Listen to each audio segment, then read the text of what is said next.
Welcome back. તો વાત કરીશું શ્વાનના જીવલેણ હુમલાની.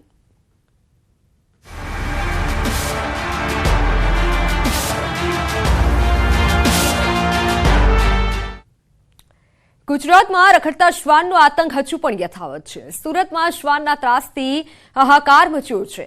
બાળક પર શ્વાનના ટોળાએ હુમલો કર્યો. આ વિસ્તારમાં 25 થી 30 જેટલા શ્વાનના ટોળાનો આતંક સામે આવ્યો છે. સ્થાનિકો હાલ દાવો કરી રહ્યા છે કે શ્વાનનો આતંક દિવસે ને દિવસે વધી રહ્યો છે. 15 થી 20 બચકા ભરતા બાળકને ગંભીર ઈજા પહોંચી. 11 વર્ષના બાળક પર શ્વાનના ટોળાએ હુમલો કર્યો. બાળક શાળાએ જતો હતો ત્યારે આ ઘટના બની. બાળકને તાત્કાલિક સારવાર માટે ખાનગી હોસ્પિટલમાં ખસેડાયો છે. ત્યાંથી વધુ સારવાર માટે સિવિલ હોસ્પિટલમાં લઈ જવામાં આવ્યો છે. જોકે વારંવાર બનતી આવી ઘટનાઓના લીધે અનેક સવાલો ઉઠી રહ્યા છે. જનતાને શ્વાનના ત્રાસથી મુક્તિ ક્યારે મળશે? શ્વાન લોકોના જીવ લઈ રહ્યો છે. શ્વાનમાં જે જીવ લઈ રહ્યા છે ત્યારે જવાબદાર કોણ, તેને લઈને પણ અનેક સવાલ ઉઠી રહ્યા છે. રખડતા શ્વાનનો ત્રાસ દૂર કરવા માટે તંત્ર કામગીરી કરે છે કે માત્ર વાતો જ કરે છે, તેવા અનેક સવાલો હાલ થઈ રહ્યા છે. ન્યૂઝ 18 ગુજરાતી પણ તંત્રને આ સવાલ પૂછી રહ્યું છે કે આખરે હવે ક્યારે કામગીરી કરવામાં આવશે? શ્વાનના ખસીકરણ પાછળ કરોડો રૂપિયા ખર્ચ થતા હોય છે, છતાં પણ શ્વાનનો આતંક કેમ ઓછો નથી થતો? શાળાએ જતી વખતે જ બાળકને શ્વાને બચકા ભર્યા છે, જેથી ગંભીર ઈજાઓ બાળકને પહોંચી છે અને અવારનવાર આવી ઘટનાઓ સામે આવતી હોય છે. ત્યારે શ્વાનના આતંકથી હવે સ્થાનિકોને મુક્તિ ક્યારે મળશે? સ્થાનિકો પણ હવે કંટાળ્યા છે. વારંવાર રજૂઆત કરવામાં આવે છે, પરંતુ કામગીરી નથી થતી.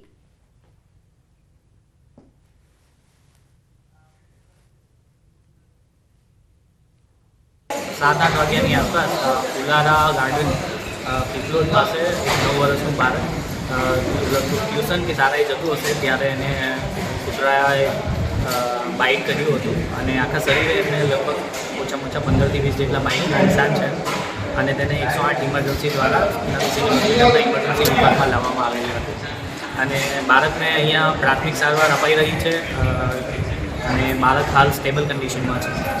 સુરતમાં સતત નાના બાળકો પર શ્વાન દ્વારા હુમલા કરવાની ઘટના સામે આવતી હોય છે, ત્યારે વધુ એક ઘટના આજે વહેલી સવારે સામે આવી છે. સુરતના ઉમરા ગામ વિસ્તારમાં ડિસેમ્બર બાળકોની શાળા છે. શાળાની બાજુના ગ્રાઉન્ડમાં એક વિદ્યાર્થી રમતો હતો, તેના પર શ્વાન દ્વારા હુમલો કરવામાં આવ્યો છે. 5 થી 7 જેટલા શ્વાનોએ હુમલો કર્યો હતો. હુમલો કરતા બાળક ગંભીર રીતે ઈજાગ્રસ્ત થયો છે.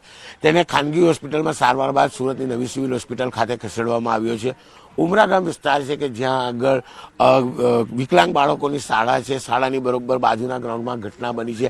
નજીકના લોકો દોડી જતા બાળકનો બચાવ થયો છે. જે લોકો હતા તે એની સાથે પણ આપણે વાત કરવાનો પ્રયાસ કરીશું. શું કહેવું છે કે કયા પ્રકારની ઘટનાથી આંખે જોનારા અને જે લોકો બચાવવા પહોંચેલા તેમની સાથે વાત કરીએ. ભાઈ, શું નામ તમારું? ચીનું.